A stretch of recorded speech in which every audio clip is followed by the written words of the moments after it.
Ahmet abimiz var. Kanser hastası. Daha önce de biz yardım yaptık kendisine. Ufak çocukları vardır. Çocuklara bakacak, çalışanları yoktur.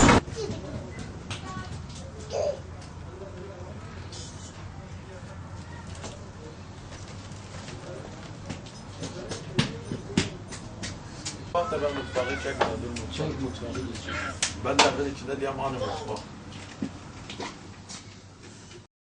Son olarak neler söylemek istersiniz? Neler söyleyeceğim? Vallahi sizin takdirinize bırakmışım, bir de Allah'a bırakmışım. Yani yeterince zaten perişan olmuşuz. Gözler önünde. Bu yani bu gördüğünüz eşyalar da falan yani Allah razı olsun komşular, bir de bu abilerimiz falan yani millet verdiler yani başka bir televizyonumuz bile kartonun üstündeydi. Abimiz ailelere verilmek üzere yani onlara dağıtılmak üzere nakit para bu aileye de Kabul edin. Diyarbakır'dan bir hayırsever ismini vermek istemiyor.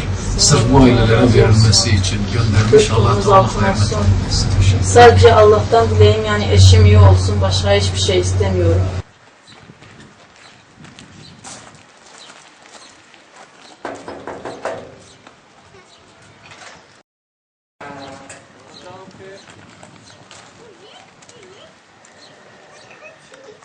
Allah razı olsun babamızdan ki elinden geldiğini çocuklarına esirgemedi, çocuklarını okulda bırakmadı.